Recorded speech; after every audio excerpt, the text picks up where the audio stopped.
Kung aduna kay tinuod nga gugma sa imong isig katawo, isip katawhan sa Dios, isip mga anak sa Dios, isip igsuon diha sa Dios, aduna usab kitay kalinaw. Atong maangkon ang kalinaw tungod ni ana nga gugma.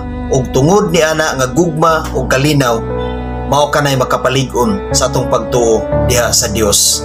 Nag-ingon sa Efeso 6 versikulo 23, ang Dios nga Amahan ug ang Ginoong Hesukristo maghatag sa kalinaw ug gugma uban sa pagtuo ngadto sa tanang kaigsuonan. Maong kanang imong gugma karon igsuon, dili kana gikan sa imong kaugalingon lamang ug dili kana gikan sa imong isig katawo, gikan kana sa Dios, gikan kana ni Kristo. Tungod kay ang Dios mao gayud ang nagtudlo kanato nga mahigugma kita sa atong isig katawo. Ang Dios mao'y nagtudlo kanato nga magmalinawon kita sa atong pagpuyo nini nga kalibutan.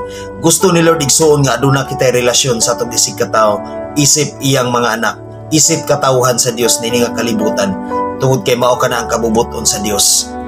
Gusto ni Lord igsuon nga maghari gayud ang atong gugma sa atong isig katawo, sa atong mga kaigsuunan nini nga kalibutan, tungod kay gusto ni Lord nga atong maangkon ang tinuod nga kalinaw, atong maangkon ang respeto sa usag-usa, atong maangkon ang pagkamapainubsanon o pagkamapinasayloon sa usag-usa.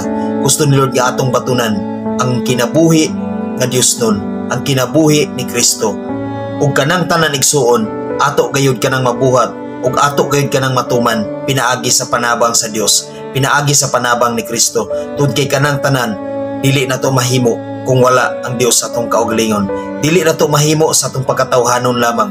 Tungod kay usahay ang tao adunay pagka-selfish sa iyang kaugalingon, naghuna-huna lamang sa iyang kaugalingon. Apan ang Dios naghuna-huna sa kalinaw ug gugma. Tungod kay gusto ni Lord nga mo-grow ang atong pagtuo ngadto kaniya. Gusto ni Lord nga mo-grow ang atong relasyon sa atong isig katawo aron atong maangkon ang respeto ug gugma ug pinaagi niya na mutubo ang atong pagtuo ngadto sa Ginoo. Amen. God bless sa tanan.